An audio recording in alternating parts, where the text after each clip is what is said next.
വളരെ എളുപ്പത്തിൽ നോമ്പ് തുറ സമയത്ത് ഉണ്ടാക്കാൻ പറ്റുന്ന നല്ലൊരു ഡ്രിങ്കിൻ്റെ റെസിപ്പിയാണ്. നമുക്കിതിൽ അവിലും പൂവമ്പഴവും മാത്രം മതിയാകും. ഒരുപാട് ഫ്രൂട്ട്സും നട്ട്സും ഒന്നും ചേർക്കേണ്ട ആവശ്യമില്ല.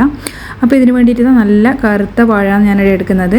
അപ്പോൾ ഇതുപോലുള്ള കറുത്തുപോയ പഴം ഉണ്ടെങ്കിൽ കളയേണ്ട ആവശ്യമില്ല. നല്ല ടേസ്റ്റി ആയിട്ടുള്ള ഡ്രിങ്ക് തയ്യാറാക്കാം. അപ്പോൾ അതിൻ്റെ തോലൊക്കെ കളഞ്ഞിട്ട് ഞാനൊരു പാത്രത്തിൽ ഇട്ട് കൊടുത്തിട്ടുണ്ട്. ഒരു ഫോർക്ക് വെച്ചിട്ടോ കൈ വെച്ചിട്ടോ നമുക്ക് നല്ല പോലെ ഇതൊന്ന് ഉടച്ചു കൊടുക്കാം. ഇനിയിപ്പോൾ ചെറിയ ചെറിയ കഷ്ണങ്ങൾ ഉണ്ടെങ്കിലും കുഴപ്പമൊന്നുമില്ല കേട്ടോ. ഇനി ഇതിലേക്ക് നമ്മൾ ചേർത്ത് കൊടുക്കുന്നത് മധുരത്തിന് ആവശ്യമായിട്ടുള്ള പഞ്ചസാരയാണ്. അപ്പോൾ നല്ല പഴുത്ത പഴമായതുകൊണ്ട് തന്നെ അത്യാവശ്യം മധുരമുണ്ട്. ഒരുപാട് പഞ്ചസാരയൊന്നും ചേർക്കേണ്ട ആവശ്യമില്ല കേട്ടോ. ഈ പഞ്ചസാര താല്പര്യമില്ലാത്തവർക്ക് ശർക്കരപ്പൊടി ചേർത്താലും മതിയാകും.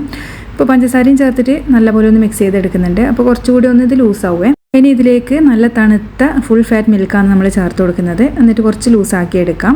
പിന്നെ അതുപോലെ തന്നെ ഇതൊന്ന് സൈഡിലേക്ക് മാറ്റി വെച്ചിട്ട് കുറച്ച് ഇൻഗ്രീഡിയൻസും കൂടി ഇതിൽ ചേർക്കാനുണ്ട്. ഒരു പാനിലേക്ക് ഒരു 1/2 ടീസ്പൂൺ നെയ്യ് ചേർത്ത് കൊടുക്കുന്നുണ്ട്. നെയ്യ് വേണമെങ്കിൽ കുറച്ച് കൂടുതൽ എടുത്താലും കുഴപ്പമൊന്നുമില്ല. ഞാൻ ഇത്രേ എടുത്തിട്ടുള്ളൂ.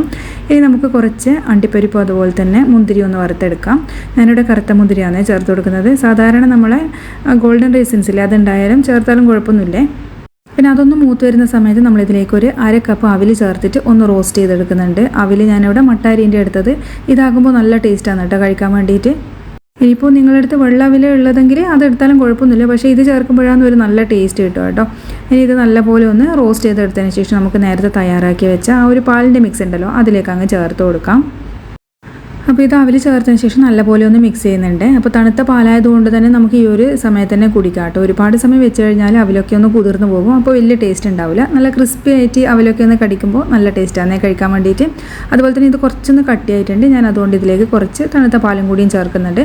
അതുപോലെ തന്നെ ഐസ് ക്യൂബ്സൊക്കെ വേണമെങ്കിൽ കുറച്ച് ഇതിലേക്ക് ഇട്ടിട്ട് നിങ്ങൾക്ക് സെർവ് ചെയ്യാം.